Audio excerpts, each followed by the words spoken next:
Welcome everybody to Drinkin Buddies. My name is BHD and this guy here is Geekmaster P. What's going on, everybody? That is correct. We like to hang out, talk about things. I'd say guy stuff, but that's not right. We talk about music, a little bit of the music industry, not too much. It's mostly going to be just, music, movies, video games, and wrestling. Yeah, I know it's an odd combo, right? Yeah, but wrestling and all those other things. Anyway, thank you very much for tuning in to see us. We hope you like what we're doing here. All of these things that we're going to be talking about and saying and all this stuff, I mean, there's going to be facts involved. But, I mean, keep in mind, guys, a lot of this is our opinion, our point of view on stuff. You don't have to agree. You don't have to disagree. But what we would appreciate you doing is in the comments below, just tell us. We rock, we suck, you like, you dislike, whatever.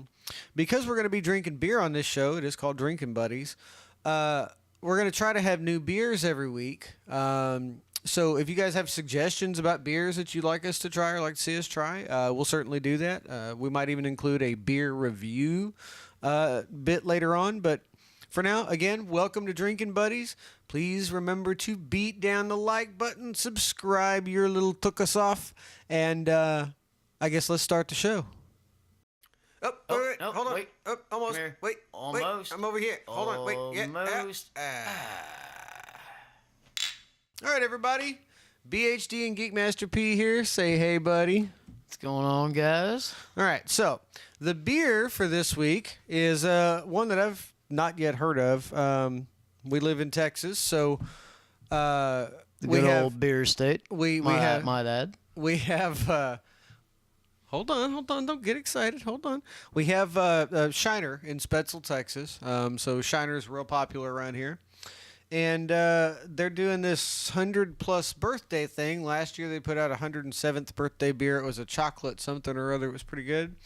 This one is their 108th birthday beer, Shiner Cold Brew Coffee Ale. So thank you very much, Shiner, for this. So let's get out. I know these are twist off, but we need to get out the ye old awesome church key. Come on, there is no church key like the Batman church key. Of course, you had to go with Batman. They're twist off, so we'll get after that. So let's see. Oh yeah, it smells fantastic. Yeah, coffee ales, I might say, are always good. Oh my God, that's good. It says cold brew coffee ale, so I'm not sure what the dealio is with that, but Now, is it that good there, Mr. BHD, sir? it is that good. Take a swig, and then let's move on. Oh yes, sir. You're definitely correct. It's definitely got that coffee taste to it. It's kind of like, if any of you guys have ever had community coffee, it's kind of like cold community coffee with a hint of the Shiner Bock. Yeah, it's good. GP, you done dying over there? Hey, you shut up. Cheers. Cheers to you too, sir. the first episode of Drinkin Buddies. And again, thank you all for joining us, as I said in our intro. We really appreciate you guys being here, and we hope you like everything we're doing. So let's move right along. Our first topic of the day, we kind of, I know we're a bit late for New Year's, considering it's January, 10th when we're filming. It's going to be about the 12th by the time you guys see this. But we kind of sort of did a recap of 2016 and our opinions, but also a few things that kind of tell you a little bit about us for the most part. I mean, this is the first episode. Let's get to know each other a little bit, shall we? So the first topic on hand, and I'm going to go ahead and let GP over there start out. Top 3 Xbox games of 2016. We're both Xbox enthusiasts, hardcore Xbox enthusiasts. We don't like PlayStation. No, sir, we Sorry, don't. And we may cover some PlayStation games, get some guests on that own PlayStations that can give a better insight as to what those things are like. But, for now, we're sticking with Xbox. So Yeah. Anyway, so GP, what is? I'm gonna go ahead and let you start. Thank you, Mr. BHD, sir. Well, for me, 2016 was a little bit of a toughie because you knowing me like you do, I've never really had a top number one favorite. I've had so many favorites, it's been kind of hard for me to choose. So this one was a little bit of a toughie. But if I were to say I had a top 3 of 2016, it would be these. It would be Dragon Ball Xenoverse 2, Fallout 4, and one of the last ones to come out at the end of this past year being Skyrim Special Edition. I wouldn't say it was one of the last. It was later. It was October, but October, November, something like that. Somebody correct me. That's fine. Excuse me. I'm with you on. Oh, excuse me.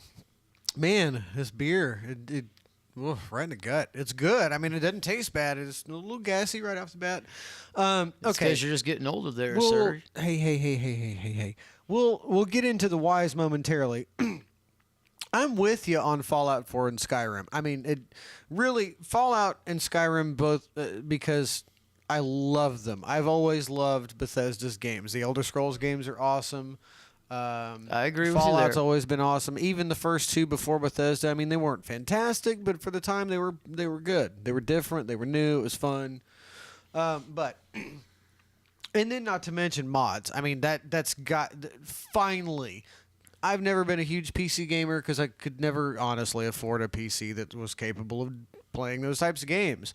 Of course, then again, most of us back then couldn't anyway. Well, no, I'm not talking about back then. I'm talking about currently. Currently, Fallout 4 and Skyrim. We're talking current. Come on, give it the program. Hey, leave me alone. So, and currently I still can't. It's just the unfortunate situation. But I've known about mods and modding for a long, long time on games, and there was some of it starting to come around on the 360. They're kind of at the tail end of its lifespan. Like there was some Dead Island hacks and things like that people did with game saves and USB transfers and whatnot. True. Bethesda and Microsoft allowing mods for the console, and not just mods like PlayStation's got mods, but you have to use the in-game resources. You can't add or take away or whatever you want to do. Right. And with Microsoft and the Xbox, with it being basically a dedicated gaming PC anyway, it made so much sense, but it's made the game so much better. Oh my God. Not just cheating, but texture overlays and adding different clothing options, player homes. I mean, so much stuff. It made those games. Those 2 games are the first since the Mass Effect series that I've replayed more than once. I mean, it's made them just amazing, and it's hard to grab me with games. It's really, and admittedly, a lot of people are gonna take a knock at me for this, unfortunately, but. Even the story of Fallout 4 gets me every time. I'm sorry, but like it was a hard thing for me to do on my second playthrough, and it will be on my third playthrough, to not side with the Institute because of that. For me, it's the parental thing. Like, oh my God, I've been doing all this murdering and so angry at the world to find my son, and finally I find him, and I'm like, ah, crap. Well, I found my son, so ultimately screw everybody else. And that's kind of how I played the game. It's hard for me to go, you know what, I'm going to go against the Institute. So, okay. I'm going to shut up. Okay, well, no, I agree with you on Fallout 4 for one reason and one reason only, solely because it gives you a look into basically what is an alternate timeline if we had basically taken nuclear energy, and rather than using it to build weapons of mass destruction, we used it to better our lives, and basically give us the ability to create robots that help us serve our day labor needs and things like that. You know what I'm saying? What happened if you go back and do a little bit of research on the Fallout storyline, and then we're going to move on. Basically, it's an alternate timeline where the Cold War didn't end. Excuse me, and it stretched out for a long, long time until finally all the major countries just launched nukes at each other and destroyed the planet. Right. But anyway, so enough about that. We wholeheartedly agree on Skyrim and Fallout 4. That's fine. Right. That's good. So on your why,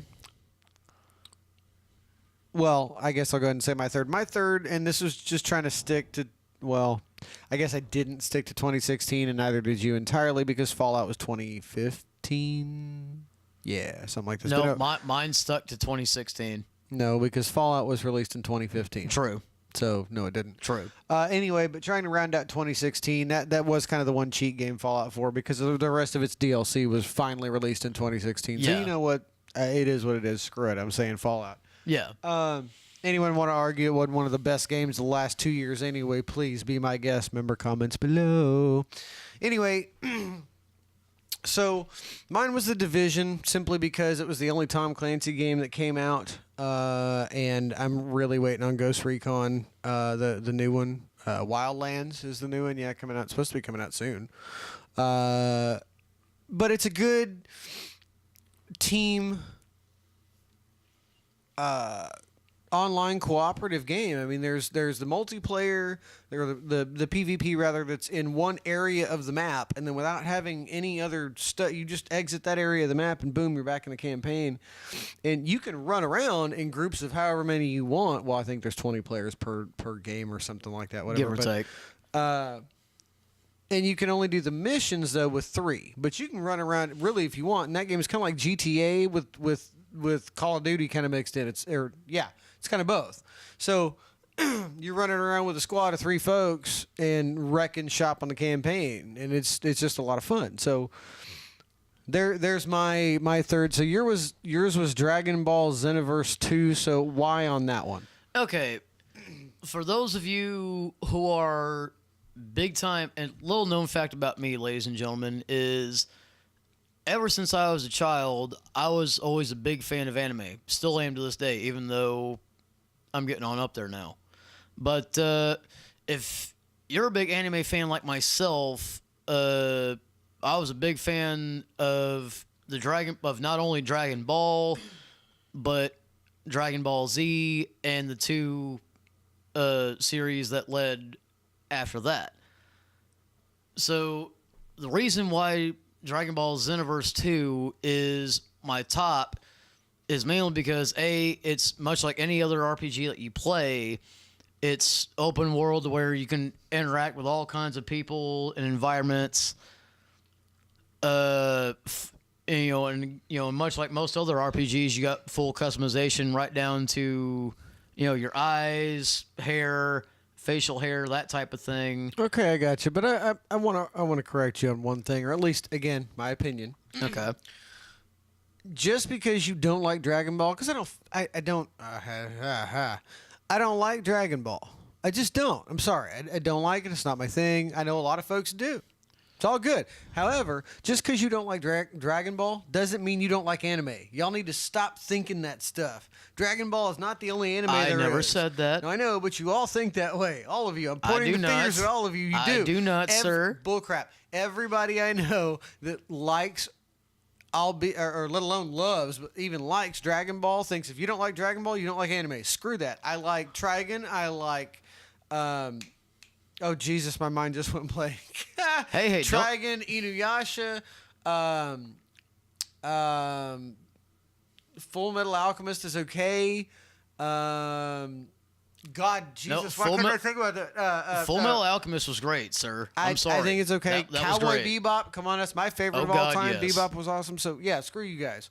So okay, got it. It's Dragon Ball Skyrim. But hey there, sir. Do not lump me in with a group that thinks that if you don't like Dragon Ball, you don't like anime. I have never had that thought. I just did, and yeah.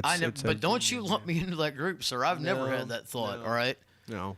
But just to round that out, that and just the simple fact that it's a game. Now, granted, it is the not the predecessor, but it's the game that preceded after the first one that came out back in, if I remember correctly, it 2014. was a sequel. How hard is that to say? Come on, bro. Damn.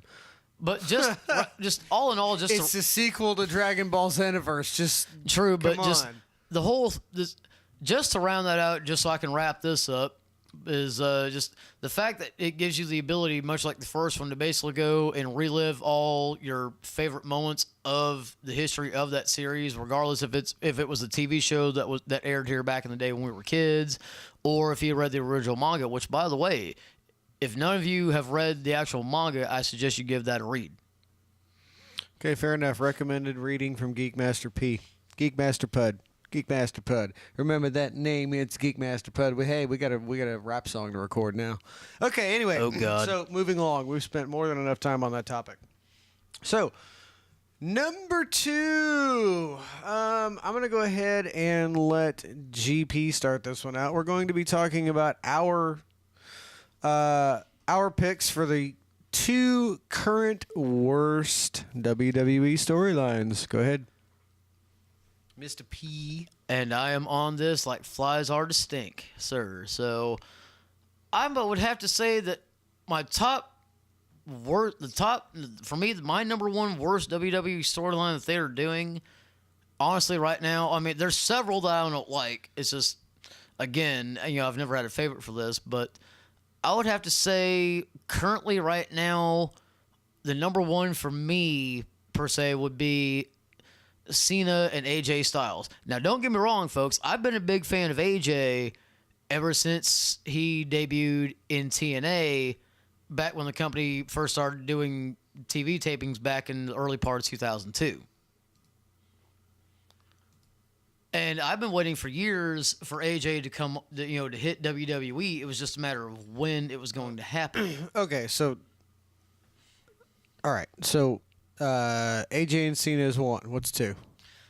Number 2 would be this whole thing with Charlotte Flair and doing this whole thing of, maintaining her winning streak at pay-per-views just so she can hit 16 at the Rumble this year, just so she can, quote-unquote, tie her father. No. Hold on. Let me stop you right there. I've been reading the crap out of that, and people are so stupid. The only way she would tie her father, she's a 4-time champion currently. To tie her father, she would have to lose between every pay-per-view. Okay. Well, actually, no. Even at this point, that's not possible because there's only 3 pay-per-views left. We got the Rumble, we got Fastlane, and we got WrestleMania. So even if she loses and then regains... No, that'd be 4 more because remember, Mania this year is not until April 2nd. I know. There's not 4 more pay-per-views. There's 3 more. There's the Rumble, Fastlane, and WrestleMania. That's it. Now, I'm pretty sure there's going to be 1 more in between on the SmackDown side since No. they did the brand split again. No, there's not. That's it. That is it. Okay. That's all that's left. You're pretty sure. No, you're assuming, but no, they're not. They have already stated there are 3 pay-per-views left. That's it. Okay. That's all that's happening. So even if she loses and regains at all 3 pay-per-views, she's still only at 7, first of all. But again, to make that happen, and her tie her father, she's got to lose and then win, lose between the pay-per-views, and then win at every pay-per-view from here forward. If they do that, then she'll tie it. Well, but it'll be far from what it'll be in the middle of the summer. Well, the thing that they've been saying for a while is, as far as her win record at pay-per-views, it's like 12 or 13. I know. Right now. She has not been champion that's that basing many it on. times, though. True. She's not going to tie her dad for championships. She'll just have 16 pay-per-view wins in a row. Okay. Nobody has done that. Okay. So, no. And I've read this in dirt sheets. Like, this isn't just him pulling this out of his behind. I've read this in dirt sheets, and I've said this every time to myself. But now we're having a conversation loud about it. So, get off that one. Like, everybody needs to leave that one alone. So, she's got an undefeated pay-per-view streak. They're actually kind of doing her like Undertaker, sort of. Only it's at every pay-per-view instead of WrestleMania. Well, but So again, like whatever. I said, at the same time, they're only doing that with her because her father's Rick. The only reason she's got, well, let me stop right there because I feel the hate coming on this one already. She's talented, she's gorgeous, but I feel that she's obtained her push as quickly as she has, in part at least due to her father being Ric Flair. Now, Well, no. The one thing I will agree with some people on, she did work her way up from their developmental league NXT. That's what I was getting to. So she has she's- proved her worth to some degree. Well, she was fast tracked though. True. Now, True. Granted, the WWE is quite short on female talent. Why? I don't know. I don't know if their talent scouts are just terrible at their jobs because there seem to be plenty in the indies. I don't know. I don't know. Anybody got any insight? Help me out here. So, anyway, those are your two worst. AJ Styles, John Cena, and Charlotte's pay-per-view winning streak. Okay, fine. Moving right along, mine is the New Day. Sorry. Xavier Woods, like your YouTube channel, like your stuff. You're a cool guy. I'm sure all of you are cool guys. Whoa, I'm sure. Whoa. No. Shush. You went on your diatribe. You stop. But I'm sorry, the New Day gimmick sucks. It's bringing you all down. You're all selling T-shirts and doing well in that department. But as far as your legacy of being the New Day, I don't know. I mean, like on the one hand, I can see it's a real kid-friendly gimmick and all that, and it's a way to stay in touch. But with here's the thing, man. What tag team within the last 10 to 15 years that you can think of off the top of your head that has been able to sell their own line of breakfast cereal? No one was ever given that opportunity. That's what I'm saying. If you'll let me finish instead of interrupting me, it's a kid-friendly thing, so they can market a bunch of crap to kids, like the cereal and the I'm sure there's going to be an energy drink soon because they're talking about booty juice. But come on, get off. You can't. That's a gimmick that, like, you need to pick. You're either an adult thing and making innuendos, or you're a kid thing and you're kid-friendly. Stop trying to be both. It's ridiculous, and it's just sad. It's just sad. You could all have such better careers. Granted, you've had to fight for your opportunities, and the New Day thing has worked because you're selling merchandise, and that's mostly what they care about. So I got you. I feel you guys. But at the same time, the gimmick sucks. I mean, come on. It does what it does for kids. For the adult audience, you're losing us, bro. All of you guys. You're losing us. I would beg to differ on that because from what I've seen on past Raws for about the last year and a half now, and I'm pretty sure you've seen the same thing, Mr. BHD, but there are a lot of adults that are sitting there at the Raw events that are along with it and enjoy it just as much as their kids do. And I was going to say, if you look at those adults, they've got small kids. That's pretty much it. Or they're like you and they still wear Pampers because yeah, I'm just kidding. He doesn't wear Pampers, but still. Anyway, all right, moving along. All right, so my second one is going to be Jericho and Owens. Jericho has had a heck of a career through WCW and everything, and I admire the guy, and he's worked hard for what he's got. All I can do is shake my head. I can't. Words don't do it. Owens came in. I paid zero attention to him before he got onto the main roster. Anyway, read his name, saw his name, heard good things. Didn't watch him at all. I wanted to be completely surprised. Yeah, I mean, he had, which by the way, he had one hell of a career in Ring of Honor. Well, there's been a lot of people come through. We'll get to that in a later episode when we talk about what makes a career and stuff. Right now, we're just trying to get let the people get to know us a little bit. Yeah. So, came in, impressed the hell out of me. Right away, I was like, wow, this is going to be cool. We need more of this. This guy's going to be awesome. Yeah.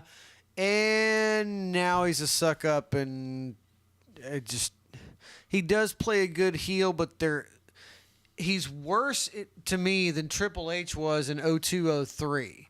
Are you talking about as a heel or? No, I'm talking about all this crap, this sucking up to the boss and cheating and stupid, slimy crap. I know heels are supposed to do that, but like, why can't we have a heel that just gets by because he's just that good and his arrogance is earned? You know, like that.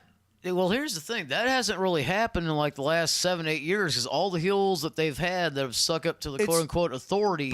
But you're right. And they've all, that's what I'm saying. It's always been that way, but a lot of them have kind of gotten by with it. But that's when they start to get old to me. But Owens came in like a boss. Yeah. I'm a heel and I'm arrogant because I'm that good. The problem, if you ask me, is he has the same match every match. You and I have argued about this privately. Yeah. I can, as soon as he gets out there and it's, Kevin Owens versus blah, blah, blah. I'm like, man, he's blah, blah, blah, blah, blah, blah, gonna do this, pop-up powerbomb, done. And it was the same match every freaking match. There was True. The only way they could mix it up was to do this crap with Jericho where they cheat all the time now. Yeah. Which is a standard heel thing, and I'm so over it. I'm so... I agree with you, because, like, I've gone and watched a small handful of the matches that he had his entire, throughout his career in Ring of Honor. Well, and the funny thing is, the difference with him being a heel in WWE now versus when he was a heel in Ring of Honor, he was a more legit heel in Ring of Honor because they weren't having him do this whole suck up to the boss. Well, yeah, BS. they didn't have that stuff, and there's some of the indies that do, but there's some that don't. So, anyway, recap: his two current worst storylines. AJ and Cena and Charlotte's pay-per-view winning streak. Mine are the New Day entirely and Jericho and Owens. All right, we got to start blazing through these. We've we get talkative and maybe we all of a sudden run into time crunches. Stuff happens. So okay, current favorite WWE storyline. P, go ahead. I would have to say mine would be Goldberg and Lesnar. Okay, Goldberg and Lesnar as a whole. Why? Real quick. Mainly because it reminds me of the final days of the Attitude Era, which was right back around Mania 20. Actually, no, that was the Ruthless Aggression era. That took place from 1999 to 2004 is officially what they call that. True, but it was still, to me, in my opinion, it was the last of the true Attitude Era. Makes sense? Yes and no, because the Attitude Era is always going to be defined by Stone Cold, The Rock, and all the raunchier stuff they could get away with back then. Ruthless Aggression was Chris Benoit, Brock Lesnar's conception. True, Goldberg coming in, Edge, Christian. Well, true, but to me, it was the last very small remnants of the Attitude Era, because even back then in the early 2000s, they still got away with a little bit of the sex and all that, but not near as much as they did back in the actual Attitude Era. Make sense? I don't know. You see what I'm saying? No, I see what you're saying, but I think you're wrong, because they did do a lot of that stuff. That really quit in about 2004. That's when they started going PG, was 2004, and there was an odd kind of prepubescent phase there between about 2005 and 2008 or 9, maybe even 10, before they officially went PG and got their TV PG rating, because they were trying to transition from, okay, well, our audience is used to us doing a certain amount of raunchy, now we're going to stop that entirely. Right. There was a weird phase in there. So anyway, so yours is Goldberg Lesnar. Mine is I'm just going to say Goldberg. I mean, I cannot, folks, I can't tell you enough how happy I am that Goldberg's back. 12 I long love years. Lesnar too. He's the only other reason I really kept watching was because he finally came back. And I'm like, well, hell, if I can't have Goldberg, I'll certainly take Lesnar. He's a beast. Love watching him. Love watching him come in, kick ass. And don't even bother with their name. Just burn it and throw it away as he's walking out. Well, if you recall, Lesnar came back in 2012, I believe. Yes, it was 2012. So, anyway, but I'm just gonna say Goldberg. I don't care if they do Goldberg versus Lesnar 8, 9 more times, whatever. I mean, yeah, it's gonna get boring, but it's still gonna be the best match on the card to me. Is what it is. So Goldberg. Wrestling. Goldberg Lesnar fan. Him. Pretty much everything else. So Yeah, I'm a Goldberg Lesnar fan too, all right? All right, so we're going to move on to topic number 3, which is top 3 favorite movies of all time. I'm going to go ahead and go first on this one. Anybody that knows me at all, I mean literally at all, and I'm cheating kind of on this one because it's a series of movies. It's not yet complete, but I don't care. You don't like it, bite me. The Fast and the Furious saga, from 1 all the way to 10, coming in 2021. The whole thing ties together beautifully if you put it in the correct order anyway. Yes, it wasn't released that way because it wasn't originally intended that way, blah, blah, blah. we'll go into this. I'll go into this in a lot more detail on another show, but I'm saying the Fast and Furious saga. You know, and you can bite me. now that I'm thinking about it, that should have been my number one too, because Well, that is just hands down. It's not Great. because, obviously if it was, it'd be there. So, okay, I'm going to move right Shut along. up. Detroit Rock City. I need to look up when that came out because I forgot. But it's a movie about a bunch of kids in a band who love Kiss and all the trials and tribulations of being a rebellious teenager. It's an awesome flick. You got to check that one out. Again, Detroit Rock City. And again, another, not a series, a trilogy of movies, but they're near and dear to my heart, even though one of them does kind of suck. It's original mold. So, the original from the 1990s Teenage Mutant Ninja Turtle movies, because they're freaking awesome. They were great. The first one was just, it blew me away. I was like, Yes, it was. So, Fast and Furious saga, Detroit Rock City, and original Teenage Mutant Ninja Turtles movies. That rounds up my top 3 faves of all time. Go ahead, Bud. Well, wow. Now I should have. Wow. Shoulda, woulda, coulda. What you got? What you got? Why I did not think. No, stop regretting your decisions. That's something you should be used to. Read your list. What you got? All right. Read your list. No changing it. What you got? I can see it right there. Go. Even though I didn't think about it, I would have to say my top 3 right now. No. Read your list. I'm not even looking at it. I know. Read your list. It would be American History X, Forrest Gump, and Shawshank Redemption. There you go. Regret your decisions. There you go. No, those are good movies. I'm not going to say they're not. I'm really not. I wouldn't necessarily say they're my top 3, but they're up there. That's what you get for not doing your work. That's what you get for half-assing it. Shut up. All right, so American History X, Shawshank, and Forrest Gump are actually really good movies. Forrest Gump's kind of funny because sometimes I think he's your daddy. But anyway. You leave me alone. All right, we're going to cruise right along to music. Music is something that has driven me for well over half my life, not only as a casual observer and listener, but also as a musician. So, I'm going to go ahead and let you go first. Top 3 favorite bands or artists, whatever you want to call it, of all time. Go, GP. Okay, I would say my top 3 for this week would be Disturbed, Amon Amarth, and Soilwork. Okay. And what is it about those artists that put you there? Usually, okay, for Disturbed, when they first came out back in 2000, they had, for lack of a way of putting it, a new sound to the quote-unquote metal scene, which hadn't really been heard, not all that much, at least here in the States anyway, as far as I was aware at the time. Well, with Disturbed, yes and no. And it's not like they did. I hate to say this because I do like Disturbed. There was a point in my life, and I still do like the old stuff. The new stuff, guys, Yeah. I'm sorry. I don't know what it is. It's not. There's something very, very different about the band. Even from, there was something different about the band from the Sickness to the Believe album 1 to 2. But there is a vast difference between 10,000 Fists, the third one, and where they're at now. Like I can't put my finger on it. It's just there is a couple it's different. There's a couple of songs off the last album that came out that were actually pretty good, believe it or not, if you give them a listen.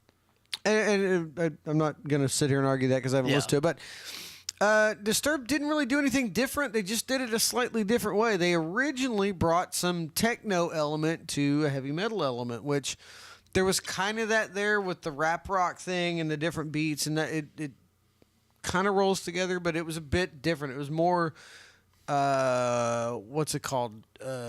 Drum and bass or dance style techno to metal riffs, and that's really what got them off and started.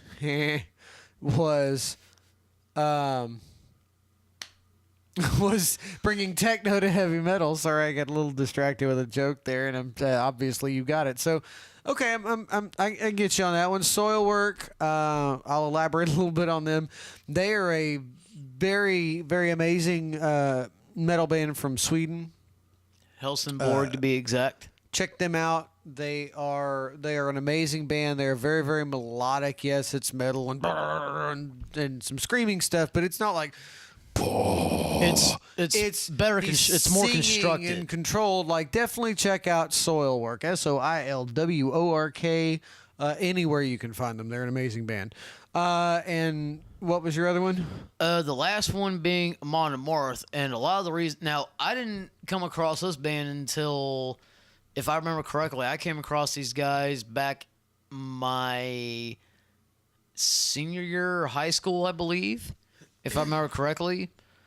And the more I started listening to them and started doing a little bit of research on them, they're a metal band. They're also a European metal band, but most of their songs and what they do are all based on Norse mythology. Gotcha. Okay. And with me being a little bit of a history buff, yeah, I was gonna say you're kind of a history buff. That was the one thing in school that you were like, yeah, I like going to this class. yeah, and because of the fact that there was a metal band that sings mainly about everything that's based on Norse mythology. Mythology has always been one of my big things. Yeah. So, all right. Oh, You done there, buddy? yeah. I was retasting my beer. Still, by the way, again, Shiner. Thank you very much for the cold brew coffee ale. This stuff is amazing. Yes, this is great. We hope to see this again next year. Even though we probably won't. No, well, we'll see. Anyway, my top three.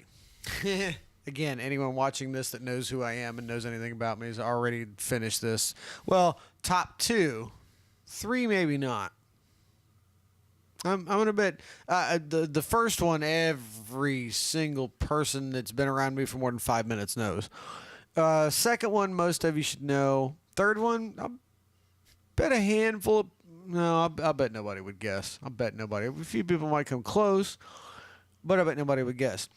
The Smashing Pumpkins #1, and the reason I picked up the guitar almost 4 years ago. Which that should have been my number one because I grew up with you on listening to the it doesn't Pumpkins mean it's as your well. top favorite. It's fine, whatever. Number 2 is Metallica. Those two bands pulled me in so many different directions towards different music. All of my life, it's been ridiculous, and those two are my gateway drugs into other forms of music. So there you go. Quote unquote gateway. And my third, I debated about this for a long, long time, but I think my third is going to have to be a local hero. This man is from, if I understood everything I've ever seen correctly, unless there was some misinformation out there about him, this man is from Garland, Texas. And he's been playing for, good God, I'd say about what? 30 plus, possibly 40 plus years. I'd say about 35, 36 maybe. Again, something I can look up. You guys can look this gentleman up. He's an amazing man. He is an awesome guitar player. Been sponsored by Ibanez Guitars for a long, long time.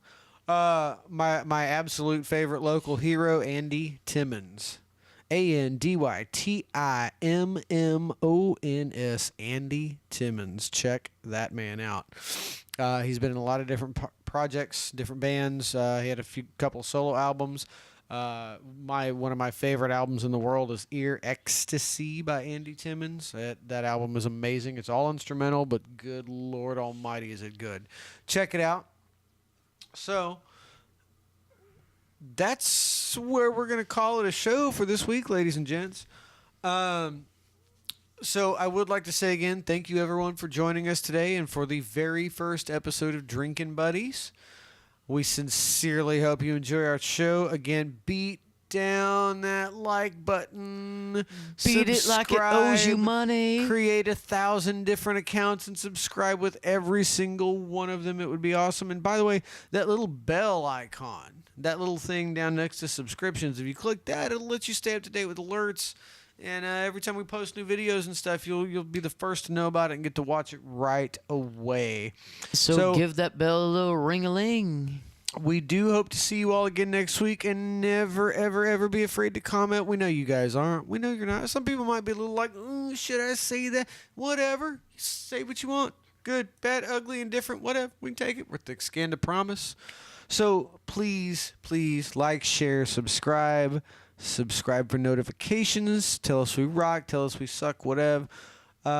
Once a month, actually, we're gonna do a reaction video to comments and reply to them while we're on the show. So maybe we'll reply to yours. Tune in to find out. Also, beer recommendations. Anything. Comment. Let us know, guys. So, no, GP's over here dying today. That's cool. You gonna make it? Oh, I think there's blood. Oh, there's blood. I guess I need to get into the hospital. There's no blood. So, Shut up. Anyway, this is BHD and Geekmaster P. Drinking Buddies out, baby. Later. Oh, wait, hold on. wait. Oh, almost. Come here. Wait, Almost. wait. I'm over here. Hold on. Wait. Yeah. Almost. Ah.